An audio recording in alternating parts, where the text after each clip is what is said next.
Nadamay na rin itong si Ludort sa trade discussion ngayon dito sa Lakers kung ipeperso ng mga to na makakuha ng Elite 3 and D-Guard ngayon sa off-season.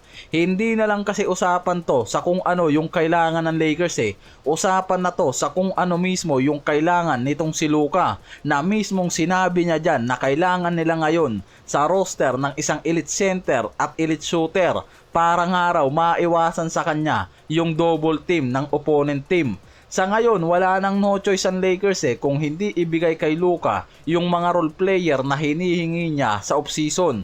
Para dito na rin kasi pwedeng pumayag si Lebron kung mapapalinaw ng front office yung roster upgrade nila para sa championship contention. Dahil base rin kasi sa report, wala rin namang choice si Lebron kundi mag-stay sa Lakers. Halos 80% pa rin kasi sa mga analyst at insider ang naniniwalang mag-i-stay si Lebron sa Lakers ngayon. Yung lagay kasi dyan, mag-i-stay si Lebron at pwedeng pumayag nga raw yan na mag-pay cut kung malalaman niya talaga yung magiging galaw ng Lakers front office sa offseason na to at kung sino yung target player nila. Dahil hindi nga lang raw kasi basta pay cut, malaking salary discount ang gagawin niya ngayon Kaya gusto muna nga raw niyang malaman kung magiging worth it talaga yung pay cut na gagawin niya, lalo na pwedeng pumasok kasi sa 50% ng salary niya ang mawawala at mangyayari halos bababa sa 30 to 35 million na lang ang contract niya ngayon sa Lakers. Malayo sa max contract niya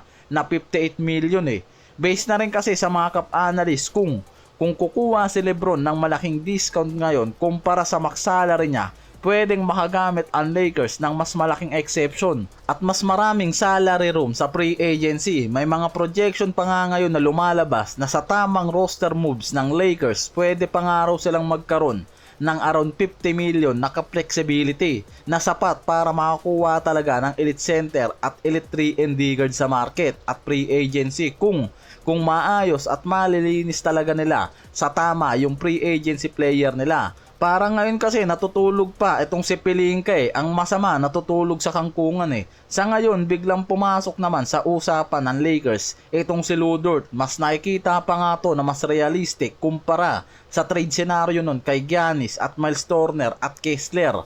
May roster at salary crunch kasi na nangyayari ngayon sa Thunder. Marami silang young player na kailangan ayusin ang extension contract at may mga extension contract pa na parating mula sa core nila. Kailangan nilang i-manage ang luxury tax at second apron penalties. May sapat silang depth sa wing position kaya talagang nakikitang apektado dyan itong si Ludort May Alex Caruso rin kasi at Kayson Wallace kaya nasa hot seat si Ludort.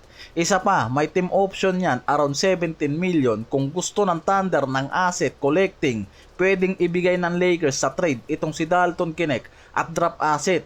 Hindi ganun kabigat at makukuha nila itong si Ludort na proven sa playoffs at mismong kailangan nila.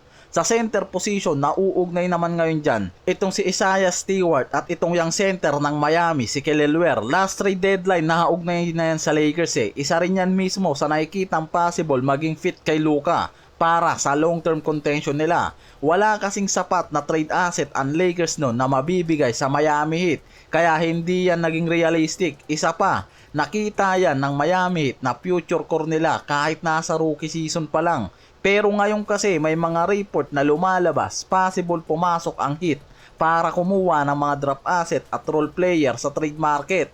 At si Kelly Oubre yung young asset na pwede nilang gamitin Kung interesado nga raw talaga ang Lakers, pwede nga raw magbigay yung mga to ng trade package kasama si Dalton Knecht, Rui Hachimura, Vanderbilt at draft capital para dito kay Kelly Oubre. Hindi lang natin sure kung papayag ang Miami Heat sa bagay na yan Isa pa dyan, itong si Isaiah Stewart na sobrang nalilink ngayon sa Lakers. Hindi ganun kakomplikado kasi ang lagay niyan kumpara sa lagay ng mga target nila tulad nila Jalen Duren at Walker Kessler sa free agency. Ang contract situation kasi ni Stewart ngayon sa Piston, nakasign lang siya ng 4-year 60 million extension. Kaya nasa 15 million lang ang average salary niya. Hindi ganun kabigat pero nasa elite level pa rin siya sa pagiging center. May visa pa yung contract niya kaya based sa mga NBA executive kung magiging open sa trade itong si Stewart ngayong offseason, magandang kontrakto dahil hindi ganun kamahal, lalo't nasa starting caliber center pa rin yan.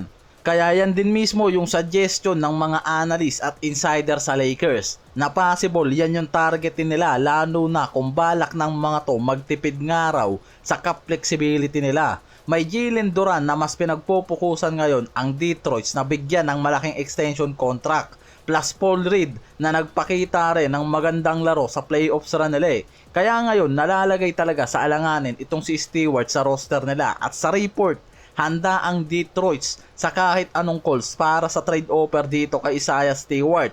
Kaya yung realistic trade nga raw dyan na pwedeng gamitin ng Lakers si Hachimura. Kailangan ng Detroit ngayon ang wing position, at kailangan ng Lakers ng elite center tulad nga nitong si Stewart. Kaya possible maging win-win situation nga raw to sa magkabilaang team.